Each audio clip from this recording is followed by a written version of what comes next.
Hi viewers, నేను ఈరోజు మా ఇంటి చింత చిగురు కోసాను.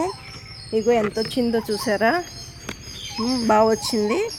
అయితే నేను దీంతో ఏం చేస్తానో తెలుసుకోవడం కోసం మీరు చూస్తున్నారు మరువలేని వంటలు ఛానల్.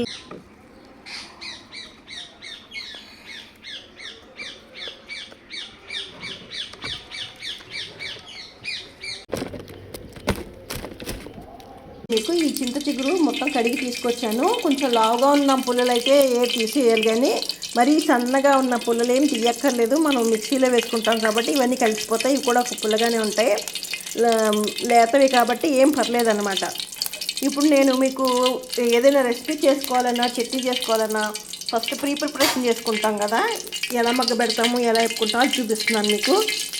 ఇది నేను వేపుతున్నాను ఆకు, ఎందుకంటే ఇది చట్నీ కోసం అయితే ముందు ఆయిల్ వేడెక్కిన తర్వాత వేసుకోవాలి. వేసి చక్కగా వేపేయాలి ఆకు. ఈ మొత్తం ఆయిల్ కింద నుంచి ఇలాగా మొత్తం అంటేలాగా. నేను ఇప్పుడు మీకు చట్నీ చేసి చూపించట్లేదు, జస్ట్ చట్నీ కోసం అయితే ఎలా ఆకు వేపుకుంటారో అది చూపిస్తున్నాను. చూసారా, ఇలాగా కొంచెం సెగతగలంగానే ఇలా మెత్తబడిపోతా వస్తుంది. ఉంటే చక్కగా మగ్గిపోయింది.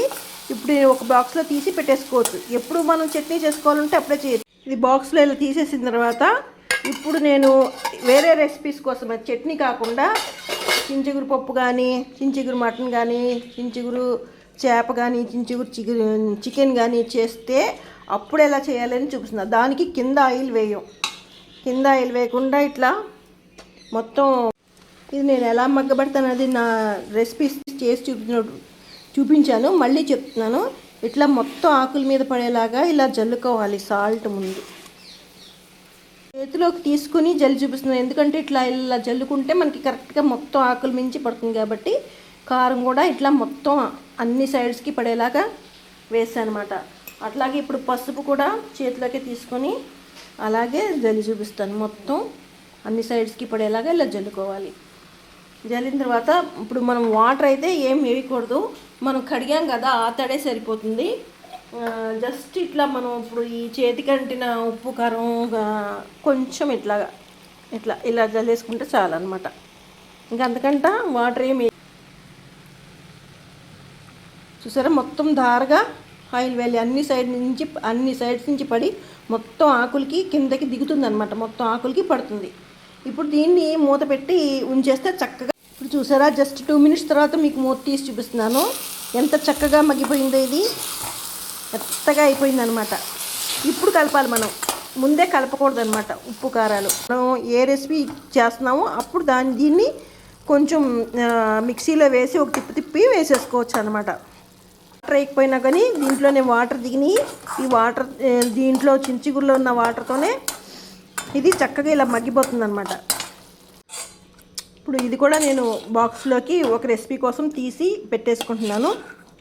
ఇది కూడా చక్కగా మనం ఫ్రిడ్జ్లో పెట్టేసి ఉంచేసుకోవచ్చు. ఇది ఏం పాడోదన్నమాట.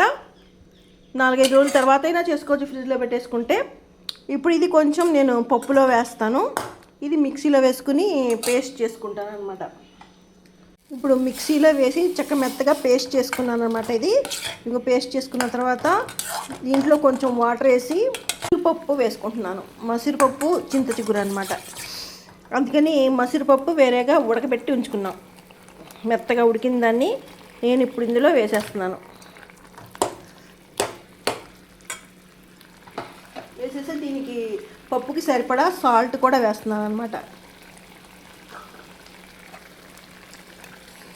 ఇదైతే చక్కగా ఆయిల్లో మగ్గింది కాబట్టి ఇది మనం కలిపేసరికి టేస్ట్ సరిపోద్ది. ఇంకా చూడండి, ఇప్పుడు దగ్గర నుంచి చూపిస్తున్నాను ఎలా ఉందో.